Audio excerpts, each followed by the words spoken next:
Hi everyone, I'm starting about a minute early just because I know that there's a short delay on here. So I'll just wait another minute for everyone to get here and hopefully we will get rolling.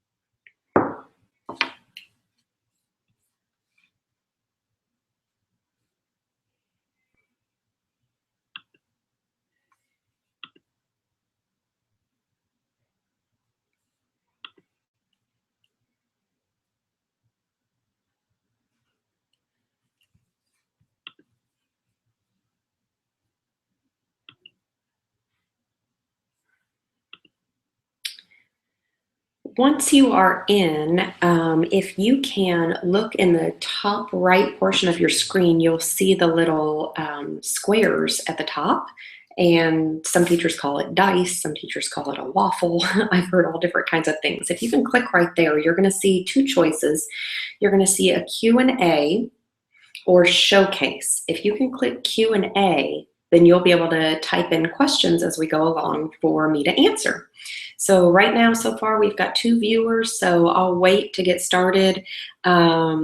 Just another minute or two just to get everyone in. I know this is new for most of you to be able to get onto a live webinar, so we'll probably have a couple of people that are still trying to get in. So we'll start in just a moment. As you are coming on, if you can find that Q&A and just let me know that you're here and who is here, that would be wonderful.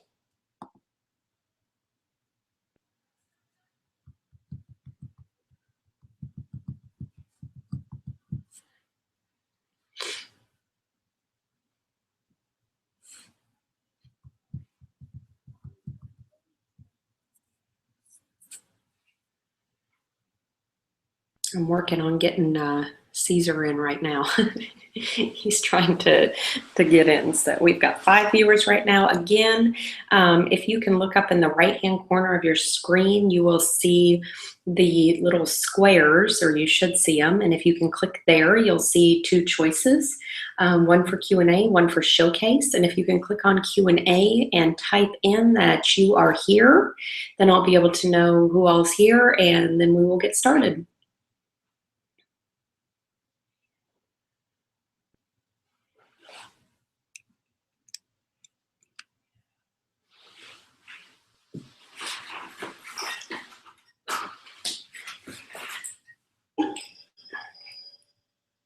Woohoo, Karen, yay. Okay. Hi, Karen, so glad that you're here.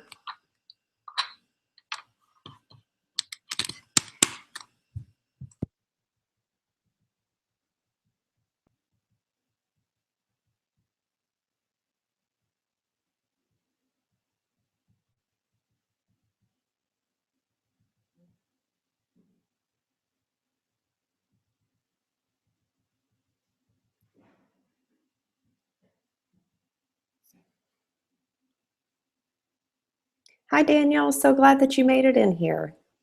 Great to see you.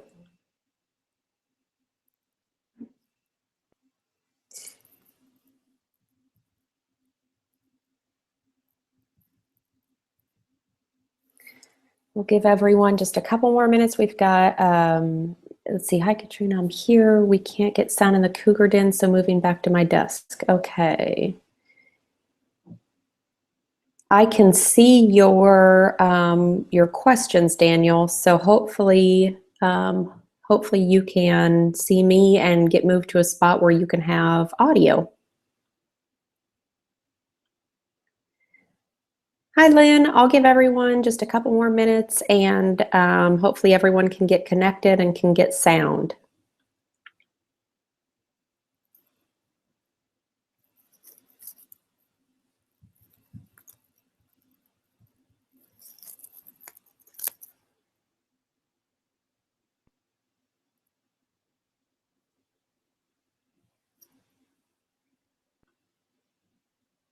Excellent. Thank you, Karen. I'm glad that you can see and hear. That's fantastic. And Daniel, you see Lynn, but no, you won't see Karen's post. Those come to me and I answer them as they come in. So, but hopefully you can hear Daniel. Hey, Christina, I did have a great summer. I hope you did it as well. It's great to see you on here.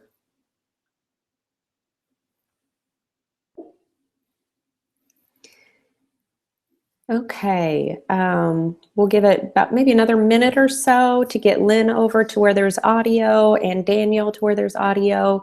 And I know Caesar's trying to get in, so hopefully we can get everyone on. I know this is new to most of you, so thank you so much for finding your way around and clicking the link and getting in here. So this is excellent. And I'm going to be showing a Nearpod this morning. And if you have interest in learning Nearpod, just let me know. But it's a phenomenal tool. You do not have to put the pin in or go to Nearpod or anything like that. I'm just going to share my screen, and so you'll be able to see all the slides. Lynn, let's see. Lynn says, I'm back at my desk and can hear you. Wanted to sit in comfort. Absolutely. I don't blame you at all. All right. So we'll get started.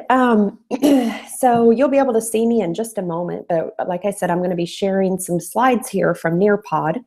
But what I wanted to do today is just give you a brief introduction to, oh great, let's see. Okay, Daniel's good to go. All visuals and audio and everything. Fantastic. If you're just joining us right now, we have several participants who are taking advantage of the Q&A. And if you're still trying to find the Q&A, if you look up in your right-hand corner, you'll see the little squares. And if you click on those, you'll get two choices, Q&A and you'll get Showcase. And if you click on Q&A, you can submit a question and then it'll come straight to me and I'll get that question and I will answer it as we go along. And the great part about it is, if you have to review this and say you ask a question and you want to know, oh gosh, I forgot how to create a class, and you type that question in here, what's great is once I answer that question, you can always go back and review and the video will automatically go back to the part where you answered the question. So it's pretty slick feature here in Google Hangouts. So we have Molly on here now. Hi, Molly. Great to have you. And we're about to get started, and I'm starting just with some Nearpod slides. If you're familiar with Nearpod, you do not have to go in. You don't have to enter the pin. I'm just going to share my screen so that everyone sees the same thing. But today I just wanted to give everyone a brief introduction to Google Classroom, take you through a few of the more advanced tools. I know we had a lot of questions about, how to grade in Google Classroom, and so I'll try to address those as we go. And if you have questions, please take advantage of the Q&A and I will answer those questions as we go. So our first slide here is just an introduction. And let me go back here. Okay. So I have it separated into three categories: why, organization and communication. And Google Classroom is designed to help teachers create and collect assignments paperlessly. Now, does that mean that you won't ever use paper? Of course not. But it does give you that platform to go paperless if you want to. It also helps you save time. So it gives you the features to automatically make copies of documents for each student. And I'll take you through that and show you how to do that.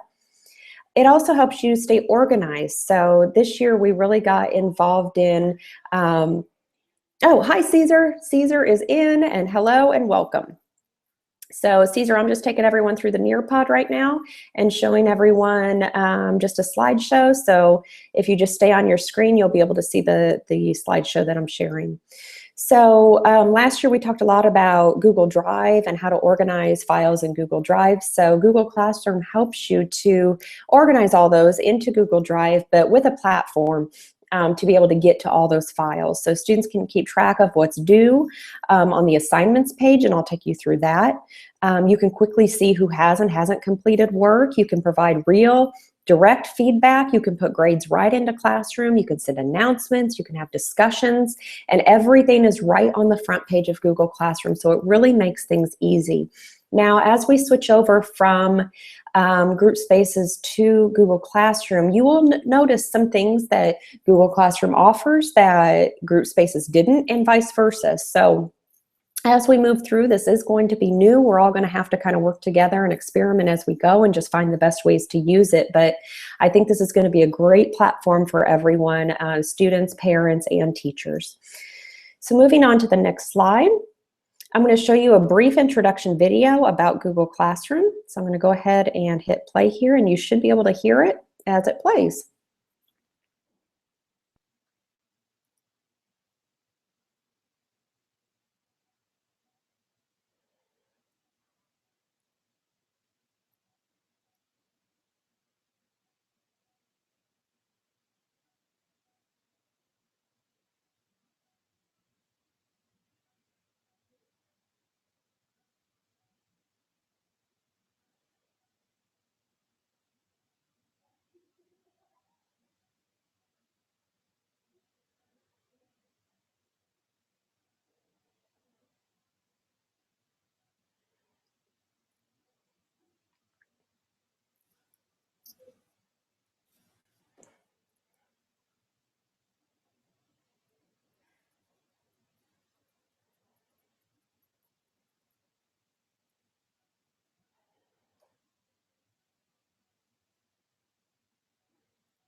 Don't worry about it. No sound, no sound on the video. Okay, anyone else lose volume? Okay, can you hear me now? I just want to make sure that you can. It's possible you didn't hear the sound on the video, but I want to make sure that you can hear my voice right now. If you can just comment maybe really quickly and just let me know that you can hear me, we will move on.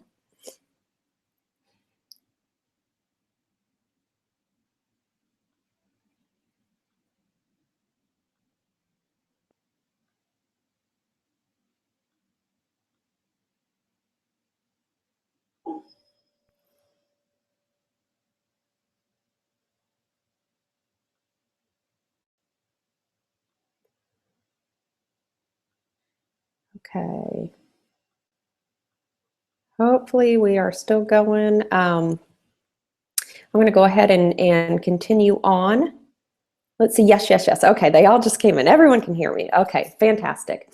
So you saw several things in that video. It's fine if the volume didn't work. No big deal. It was just some elevator music. But so you saw several different things in that video: how to create a class, how to start an assignment, discussion board. You saw grades, and we're going to address all those things today. And after this broadcast, if you are interested in, hopping on a Google Hangout with me and we can see each other face to face, we can do that afterwards, and we can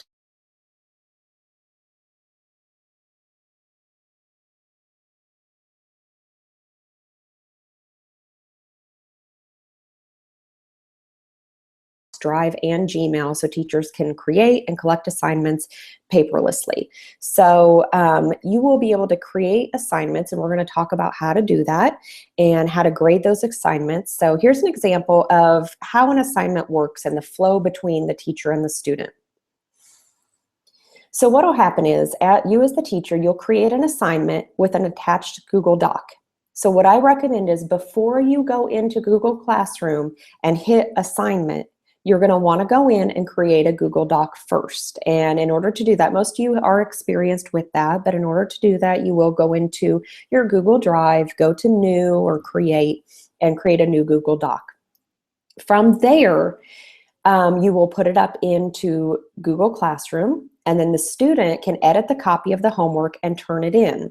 And what's nice about that is, when they click on it from Google Classroom, they'll get a button at the top that says Turn In. Now, if you only are using Google Docs outside of Google Classroom, you don't get that nifty Turn In button. So that's one of the advantages of using Google Classroom.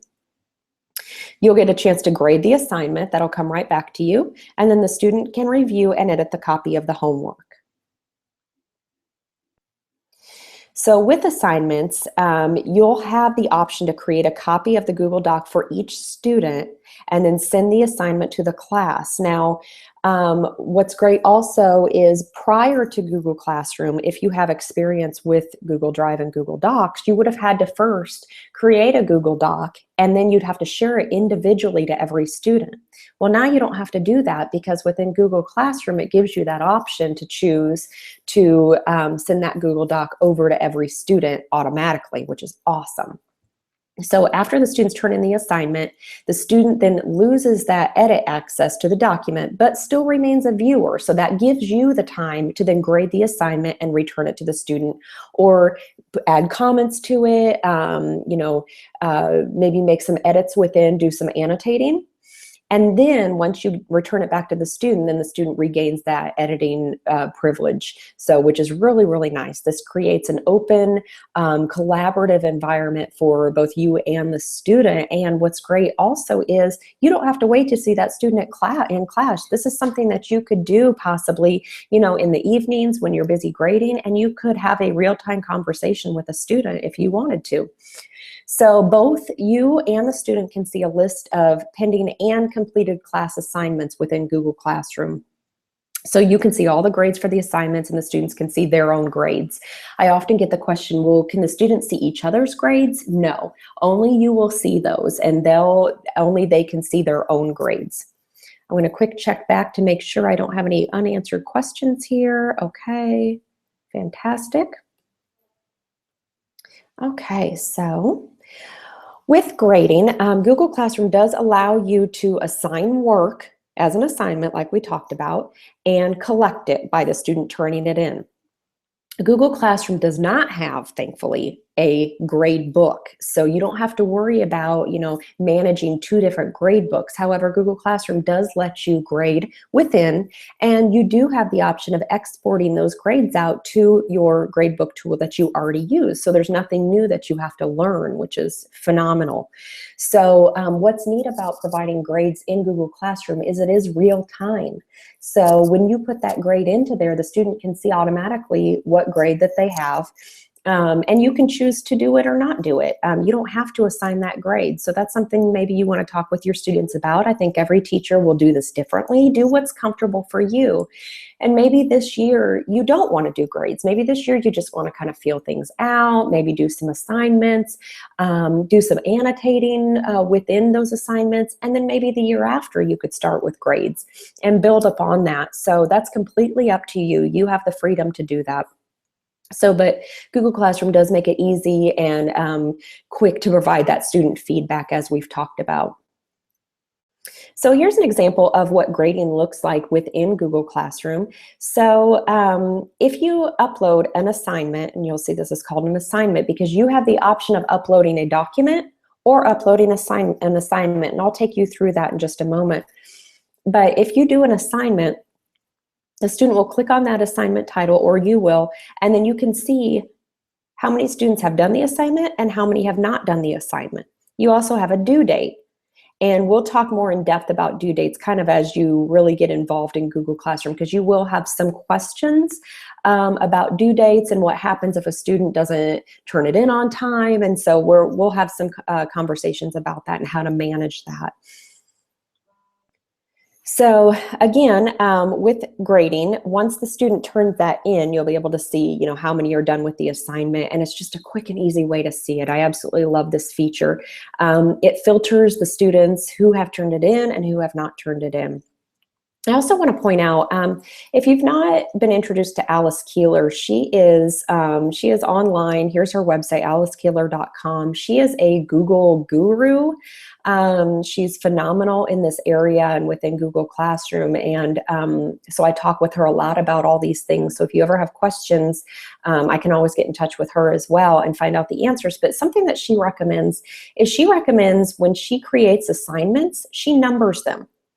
So when she goes and she uploads them into Google Classroom, then you don't have to go searching. You just know, oh, okay, assignment 12 was the main character of the book. And so that's a great way to keep track of everything when you are talking with students about assignments. Completely up to you. You may not find this necessary. This may be something that you don't do this year, but you may do next year. So totally up to you. Everybody will look different, I think. So Google Classroom defaults, by default, 100 points for each assignment. So above the list, so you'll see the students' names. So above the list of students is the point value for the assignment. This drop-down menu allows you to change the points possible, 1, 20, 50, or 100. Or you can mark it as ungraded. So click on the point values and it allows you to type over the default value and insert a custom value. So right here, you'll see a custom value. So completely up to you how you want to do that. At this time, decimal values are not possible. I see that happening in the future in Google Classroom, but again, if you're not too concerned with grading within Google Classroom, this may not be of concern to you. Or if you want to just, assign 100 points and then convert that over, however you want to do it, totally up to you.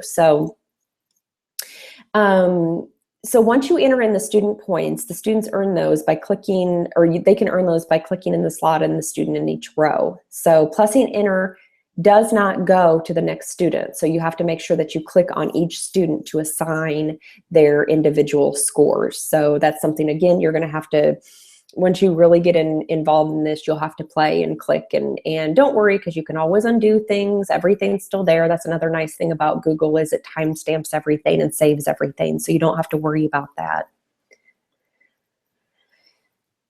So like I told you earlier, you can download your grades from Google Classroom and export them to your grading software that you already use, which is a really nice option.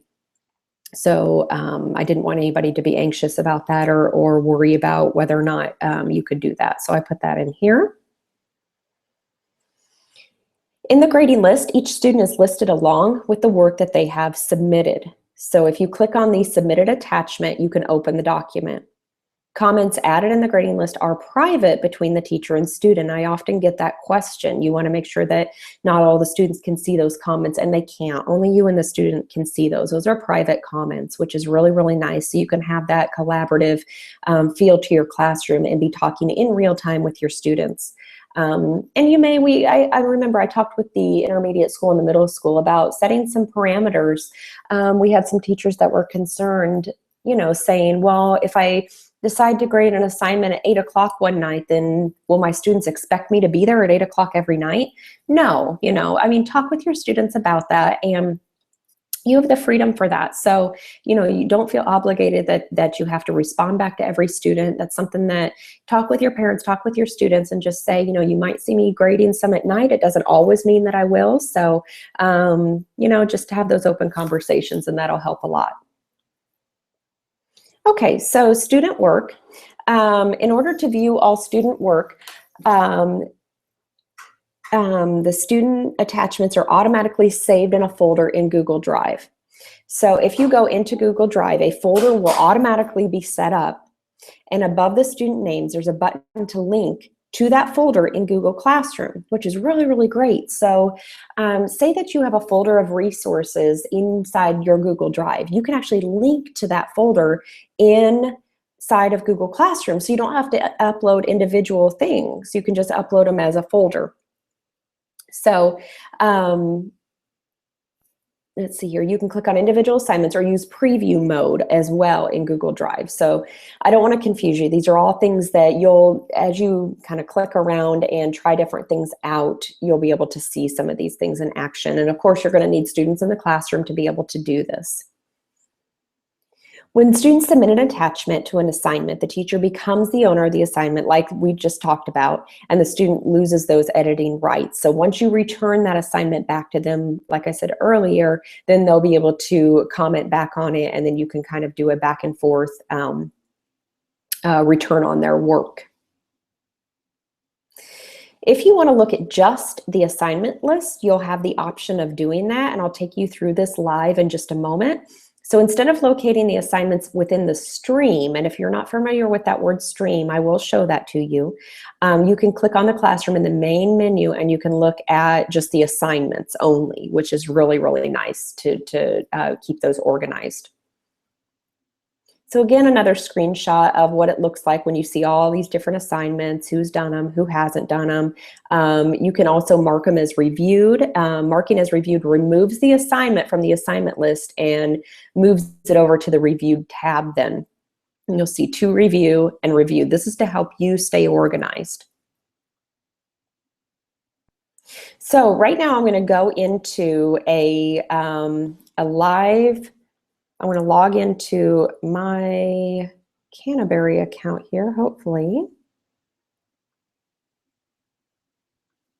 There I am.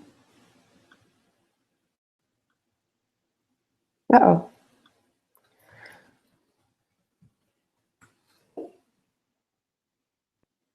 Hopefully we can get into here.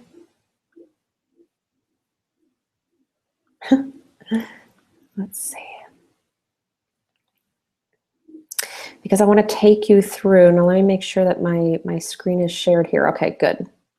So everyone's still okay? Let's see. I've got a few questions here. Let me go back to the questions and make sure everyone's okay. Let me go into my Google Classroom just to get onto the screen there. Okay. So let me go back to the questions. Daniel. Let's see. If the assignment takes several days to grade and we want to release it all at once, can we avoid releasing the grades in real time? In other words, I don't want some students saying why. Oh, good question. I will find that out, but I believe that it shows up as soon as you grade it. You know, I think that you know, even if you were doing hard copies, you know, you kind of have those same issues. I will find out for sure and make sure that I'm answering that correctly, but I'm almost positive once you go in and you grade that one assignment, it puts that in and it releases that to them. That's a really good question. So, but I will get clarification on that. Let me make sure there's no other questions. Okay, so moving on. Okay, so I'm in Google Classroom, and actually this is great that the screen came up. So you'll see that right now I'm signed in as my personal account. If this ever pops up, check to see what account you're signed in as, because if you're not signed into your school account, you will not be able to get into Google Classroom. All right, so here I am in Google Classroom. You'll see all kinds of different classes here, ones that Jackie has made, a couple that I've made, some test classes, some Spanish classes, all different kinds. But to start a class, you'll go here to the plus sign and you'll click Create Class. Now, when your students go into the class, they're going to want to click Join Class, and I'll take you back to that in just a moment. So Create Class, you'll give it a name. So let's see, Test Canterbury Class. You can choose to put a section if you want to. You don't have to. So I'm going to click Create. All right. So here I am inside the class, and remember I told you that when your students go in that they'll have to click Join Class. Well, this is the Join Class code. You are going to want to write down this code and put that somewhere in your classroom, or you know, if you want to put it up on the board in the front at the very first day of school, you can do that. If you want to pass it out on a sticky note, whatever you want to do, just get that code to the students. I do not recommend adding the students in by invite. It just creates more work for you. You do not have to do it. The students aren't going to get that invite anyway, because most of them probably are not checking their school email right now. It's easier to do it all at once, have everyone join, and you can, during that time, make sure that everyone is in. Once they start joining, you'll see everyone come up in your student list here, and you'll see all your students come up. So you see you've got 3 buttons here: Stream, Students, and About. Stream is where you'll see all your assignments, your announcements. You'll be able to have your discussions and everything here. Students, of course, is your list of students. And About is like it's almost like your resources tab. You can upload different resources in here, upload your syllabus, upload any information that you want. You can upload full folders if you want to. So if you've got a folder just for that class that you want to upload full of resources, you can do that here. You can put in websites, you can do anything. So I'll give you an example. If I'm teaching a class and there's a website that we go to often, and I want my students every day to go to that website, or once a week or whatever, you could put that website here in About. Then that way you don't have to keep repeating that web link. You can just say, remember, it's an About. Remember, click on About, and you can get to it. Or maybe there's a document, maybe your syllabus, maybe a rubric. Maybe there's something that you want to put there that the students need to refer back to often. So that's where I would put that. Just for kind of the aesthetics here, you can upload your own photo for the border here, or you can select a theme, totally up to you. They have pre-done pictures here. You can select a pattern, so you'll be able to play around with that. But you'll click on it, select class theme, and it'll change. Okay, so remember I was telling you that you could get to all your assignments. That's over here on the left. And if you just click assignments, and this goes for the students too. What's great is, as a teacher, I can see what assignments have gone in, but as a student, see, I'm part of different classes here. As a student, I can go in and see all my assignments for all my classes or just certain classes, which is great. So in English, there's no work. Of course, in our class that we just created, we've not put in any assignments. And then I've got some other assignments in here. So again, here's our buttons to review and what I have reviewed. I've not reviewed any assignments, so these I still have to review. Now, the reason that I'm seeing all of these is because Shannon put me in as a team teacher, as a co-teacher into her class. So technically I can go in and review if I wanted to. That's why I'm seeing these here. You have that option to add teachers into your class. So let me go back into my test class here. If you go to About, you can invite another teacher here, which is awesome. So if you've got another teacher on your team and you want to collaborate and share different ideas, or maybe you're going to be out for a week, you've got some kind of a trip that you're doing with your students, you could invite another teacher there, and then that way they could help with your class during that time. I'm going to quick check back with our questions, make sure nobody has any questions. Okay, so we're good there. Okay, so right here you have the option, whoops, let me go back to stream. Right here you have the option of uploading an announcement or an assignment. Announcements are pretty easy, so maybe the first day you just want to say, welcome back. Please share something you did this summer. Pretty typical, right? So I'm going to post this, and now all the students in the class will be able to comment back. They'll be able to see each other's comment, and they'll be able to comment back to you on here, which is neat. So it creates a dialogue. It creates an environment for your class to talk with each other. Also with announcements, maybe you just want to announce that you have money due for a trip, and you want to upload the permission form. So that's something that you could do. You could upload a permission form and say, don't forget to pay for the field trip, however that works. So, and then upload the form with it, and then you would post it here to the stream. Something else that you could do, remember we talked about assignments. Now, when you're creating an assignment, if you are going to attach a Google Doc to this assignment, create that Google Doc first. So I'm going to show you what I mean by that. I'm going to go here. Now I'm going to go into Docs, and I'm going to create a new document. I'm going to title this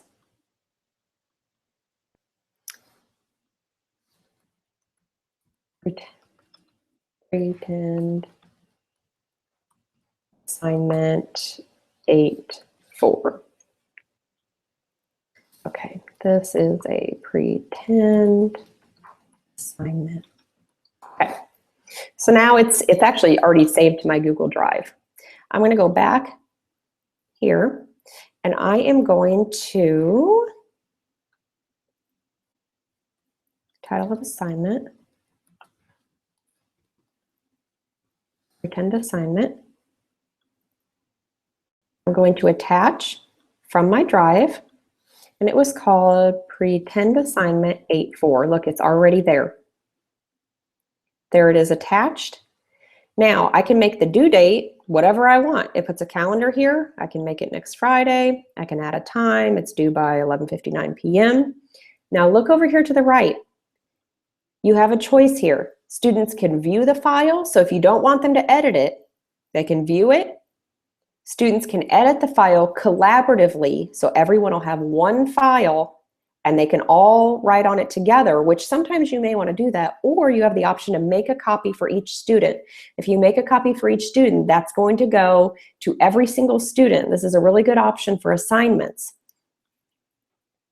And then you just click Assign. And that'll post in your stream as an assignment, and then all your students will see it. Look here, now you have done, not done. So once a student completes that assignment, you'll get an alert for done and not done. I'm going to check back for any questions as we go. Okay.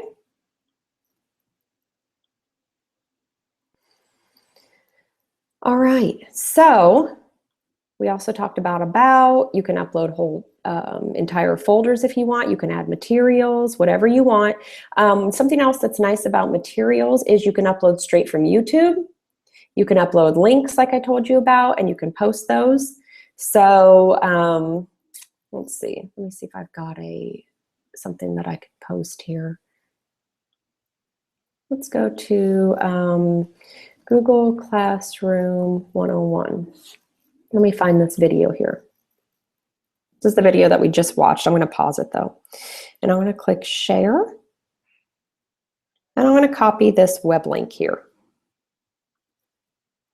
Now I want to go back here and I want to upload a video. It's going to ask me for that web link.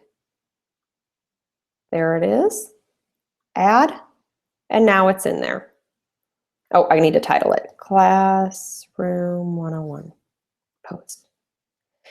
So see, now it's there, and it's there in your about or your resources, so the students can always go back and revisit that. If you're a teacher that makes, like I know Karen does, she makes a lot of videos for Flipped Classroom. This might be a really good place to put those videos so the students can go back and review those videos. If you have a substitute and teacher one day and you create a video for the students to watch, this is a great place. You don't have to worry about it. The substitute teacher already has the video for the day. So, you know, I would highly recommend using that. All right, so I'm going to give you a couple of moments just to respond to anything here, any questions that you might have.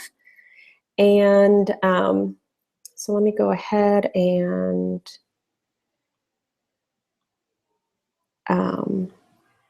answer all the ones that are here. Yes, everyone can hear me. Is there anyone that would like to do a Google Hangout just as a group right after this? And I can create that little classroom. We will be able to see each other and answer questions as we go. Let me stop sharing my screen here so you can see me. So, hi. If there's anyone that would like to get into a group right after this, we can certainly do that. Sometimes I know that we have questions that I haven't even thought about that you might be thinking about that might help one another. And so we could talk openly about that if you'd like to. Just put that up in the Q&A and I'll make sure that I call you right after this session. If not, thank you all so much. We had 8 viewers today. So please, if you're somebody that is pretty experienced with Google Classroom, you've played with it over the summer, help each other out. There's going to be a lot of questions as we go along, and we're all just going to kind of have to learn together. Google Classroom is only a year old, so everybody is kind of learning, but it's such a great platform, and it's a common platform for everyone. So I think we're all really going to enjoy this. Karen just asked, is this going to be used for intermediate school as well? Yes, we've got several teachers that are already using Google Classroom. So anyone that is using group spaces, yes, we'll be converting over to Google Classroom. So 4th through 12th grade already all have accounts. So this shouldn't be too difficult of a transition. I think we'll see varying levels of use with Google Classroom, just like we did with group spaces. And that also brings me to, I want to make sure that I point out, there is a separate app for Google Classroom. So on your phone, on your iPad, on your Android device, whatever you have, download the Google Classroom app, because teachers and parents and students can all get in quickly and easily to view homework. Okay, Daniel, let's see, Daniel, yes, would like to meet right after this, so I will give you a call right after this. Christina, I was just wondering if most of you are planning to do a different class for each section. Great question. So are most of you planning to do a different class for each section? So for example, periods 1, 3, 5, or are you going to do them all the same? Christina, I'll tell you, I do recommend, and you'll know better than me because these are your classes, but I would recommend creating different sections. I know that probably creates more work, but if you do that, then you'll be able to keep everything separate within your classes, but completely up to you. If you've got 3 periods and you only have 5 students in each class, maybe combine them. It might be a little bit easier. So I think we're going to again see that that'll look different over the next couple of years, and will look different for every teacher. Okay, well, if nobody else has any other questions, Daniel, I'll call you right after. If anybody else wants to join in, just send me a quick email and I will join you in with the Google Hangout call, and we'll be able to see each other and I can answer more questions.